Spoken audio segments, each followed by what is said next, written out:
Cheat code अगस्त के 30 day challenge का next सवाल 24 डे का सवाल जो है सम ऑफ लेफ्ट लीव्स। तो सवाल सबसे पहले देख लेते हैं क्या है। तो सवाल कहता है find the sum of all left leaves in a given binary tree. तो मुझे एक बाइनरी ट्री गिवन है, उसके मुझे सारे लेफ्ट लीव्स का सम प्रिंट करना है। तो देख लेते हैं। सबसे पहले इसको मैं ट्री को काट के लिए चलता हूँ वन नोट पे अपने साथ। ये आ गया ट्री मेरे पास। ये ट्री को लाते हैं थोड़ा बीचों बीच। हाँ, अब सबसे पहले लीव्स आइडेंटिफाई करते हैं। तो लीव्स तो मुझे नज़र आ रही है 9 एक लीफ है, 15 एक लीफ है और 7 एक लीफ है। तीन तो लीव्स हैं मेरे पास। अब मुझे क्या करना है, मुझे क्या करना है, इसमें से केवल वो लीव्स का सम प्रिंट करना है जो लेफ्ट साइड है ना। तो थोड़ा छोटा छोटा सोचते हैं, प्रॉब्लम को तोड़ कह सकते हैं। तो सबसे पहले मुझे समझ आ रहा है यार कि मुझे क्या करना है ना, मुझे ऐसा करते हैं सारी लीव्स का सम प्रिंट करा लेते हैं। ठीक है, अगर सिर्फ लीव्स लीव्स प्रिंट करानी होती तो मैं क्या करता, लीफ लीफ का सम प्रिंट कराना होता तो मैं क्या करता।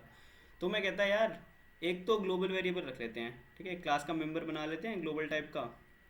और क्या करते हैं, पूरा ट्री ट्रेवर्स कर जाते हैं। पूरा ट्री ट्रेवर्स कर जाएंगे और जब जब लीव्स पे पहुंचेंगे, लीफ कौन होगी जिसका ना लेफ्ट चाइल्ड है ना राइट चाइल्ड है, वहाँ पे क्या करेंगे, उस नोड की वैल्यू को ऐड कर लेंगे हम अपने ग्लोबल वेरिएबल में। तो इतना कर लेते हैं यार। तो इतना यहाँ में आ गया। ये वाला फंक्शन मुझे कंप्लीट करना है। मैं क्या करता हूँ, एक वेरिएबल बना लेता हूँ पब्लिक एंड, या प्राइवेट बना लेता हूँ private and sum equal to 0। ये मैंने एक ग्लोबल बंदा बना लिया, क्लास का मेंबर बना लिया। एक फंक्शन बना लेता हूँ हेल्पर नाम का। तो हेल्पर के अंदर अगेन रूट लगा के कॉल लगा दी और आखिरी में रिटर्न सम कर दिया। होगा क्या, जब हेल्पर कॉल हो जाएगा तो सम कैलकुलेट हो चुका होगा। ठीक है जी, कोई दिक्कत नहीं है। तो अभी इसको बना लेते हैं। तो private int of course void, int कह रहा हूँ वॉइड हेल्पर, और इसके अंदर एक ट्री नोड टाइप का नोड पास कर देते हैं।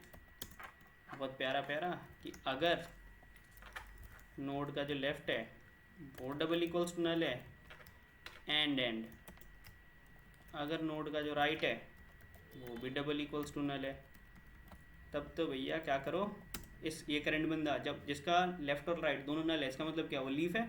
और उस लीफ के लिए हमें क्या करना है, उसकी वैल्यू को सम में ऐड कर लेना है। तो सम में ऐड कर लेंगे इसको, नोट डॉट वैल। वैल है हमारे पास जी, वैल है। अच्छा, और लेफ्ट और राइट के लिए कॉल भी तो लगाएंगे। तो लेफ्ट और राइट के लिए कॉल लगा देते हैं, node dot val node dot left, और दूसरी कॉल लगा देते हैं हेल्पर के साथ नोट डॉट राइट। ये लगा दी हमने कॉल। एक काम रह गया अभी भी, हम बिना चेक किए कॉल लगा रहे हैं ना कि लेफ्ट चाइल्ड है या नहीं, राइट चाइल्ड है या नहीं। हो सकता है, ठीक है, अगर लीफ नहीं हुआ या लीफ हुआ अभी तो लेफ्ट और राइट चाइल्ड नहीं होंगी ना, या सबकी लेफ्ट और राइट चाइल्ड हो, ऐसा तो जरूरी नहीं है ना। तो उस केस में क्या करना पड़ेगा, अपने को बेस केस हैंडल करना पड़ेगा। तो ये मैं लिख देता हूँ बेस केस। बेस केस क्या कहता है मेरा कि if node double equals to null, तो कुछ नहीं करना भैया, तब तो आप रिटर्न हो जाओ प्यारा प्यारा। तो ये हो गया इतना काम। इतना काम करने से जो मेरा सम होगा वो सारे के सारे लीफ नोड्स का सम कैलकुलेट करके बैठा होगा। लेकिन मुझे सारे के सारे लीफ नोड्स नहीं चाहिए है ना, मुझे सारे के सारे लीफ नोड्स का सम नहीं चाहिए। मुझे तो चाहिए थे सिर्फ कौन कौन से लेफ्ट वाले नोड लीफ नोड्स है ना, यानी 9 और 15 टाइप के। अब कैसे पता चलेगा भाई कि मैं अगर 9 पे पहुंच गया, इसको थोड़ा बड़ा कर लेते हैं। कैसे पता चलेगा कि मैं अगर 9 पे पहुंच गया, कैसे पता चलेगा, इसको दोबारा से हाईलाइट कर देता हूँ। कैसे पता चलेगा कि मैं 9 पे हूँ, 15 पे हूँ, 7 पे हूँ, लेफ्ट चाइल्ड है राइट चाइल्ड है, ये कैसे पता चलेगा। अगर मैं सिर्फ अपने नोड के बारे में जानता हूँ तो मुझे पता नहीं चल सकता, लेकिन अगर मुझे पेरेंट के बारे में पता है ना तो मैं पता लगा सकता हूँ। तो मैं चेक कर लूँगा कि मैं पेरेंट के लेफ्ट में हूँ या राइट में। तो यार ऐसे सवालों में ना जिसमें हमें पेरेंट की ज़रूरत पड़ती है, हम क्या करते हैं, पेरेंट पास ऑन कर लेते हैं। तो मैं क्या करूँगा, हेल्पर को थोड़ा सा मॉडिफाई करूँगा और हेल्पर में पेरेंट भी पास कर देता हूँ। देखते हैं कैसे। ये उठाया मैंने यहाँ पे रूट के साथ साथ पेरेंट भी, इसको हेल्पर फंक्शन को एडिट कर देता हूँ, इसमें एक ट्री नोड टाइप का पेरेंट भी पास कर देता हूँ। ठीक है, अब पेरेंट मेरे पास पड़ा है तो मुझे क्या चेक करना है, सम चेक करते वक्त मैं बस लेफ्ट चाइल्ड हूँ या नहीं। तो if parent dot left double equals to node, मतलब कि जिस करंट सम के, जिस करंट नोड पर हूँ मैं, जिसके सम की वैल्यू मैं ऐड कर रहा हूँ, जिसकी वैल्यू मैं सम में ऐड कर रहा हूँ, जिस करंट नोड पर मैं हूँ, जिसकी वैल्यू मैं करंट नोड पर आ गया, मैं इसकी वैल्यू ऐड करना चाहता हूँ सम में। तो पहले मैं चेक कर रहा हूँ कि लेफ्ट चाइल्ड है या नहीं। लेफ्ट चाइल्ड कैसे चेक किया, मेरे पास तो पेरेंट पड़ा था। जैसे ही मेरे पास पेरेंट पड़ा था मैंने क्या कर लिया, पहले मैं लीफ नोड हूँ या नहीं, इस 30 लाइन से मैंने लेफ्ट और राइट चेक कर लिया कि भाई लीव्स तो नहीं है, मेरे कोई चाइल्ड तो नहीं है, इसका मतलब मैं तो लीफ नोड हूँ। अब मैं क्या अपने पेरेंट का लेफ्ट चाइल्ड हूँ, तो ये मैंने 31st लाइन पे चेक कर लिया कि पेरेंट का लेफ्ट जो है वो नोड है या नहीं। दोनों कंडीशन सेटिस्फाई हो रही है तो सब में ऐड कर लिया।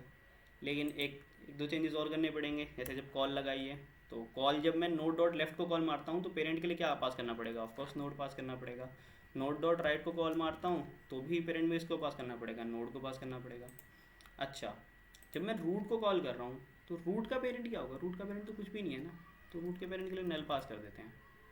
लेकिन अभी एक दिक्कत फिर और हो गई, ठीक है। जब सबसे पहली बार कॉल लगी होगी, सबसे पहली बार ये फंक्शन कॉल हुआ होगा, तो मान लेते हैं सिर्फ रूट रूट पड़ा होता, या ऐसा मान लेते हैं कि छोड़िए सिंपल सोचते हैं। ऐसा हो सकता है ना, ऐसा एक सिचुएशन आ सकती है ना कि नोड डॉट लेफ्ट और नोड डॉट राइट नल हो, मतलब लीफ हो, ठीक है, और पेरेंट भी नल हो, मतलब पेरेंट ऊपर से नल आ गया हो किसी वजह से। तो उस चेक को मेंटेन करने के लिए, अपने उस चेक को मेंटेन करने के लिए मैं क्या करता हूँ, बस एक चेक और लगा देता हूँ, if parent not equal to नल।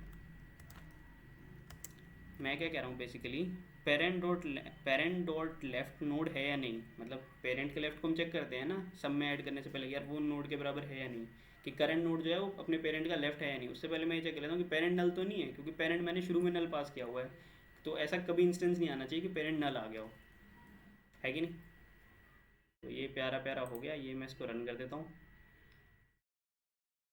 ये रन किया मैंने, रन किया, आंसर दिख तो रहा है, और आंसर 24, एक्सपेक्टेड आंसर 24, सबमिट कर देते हैं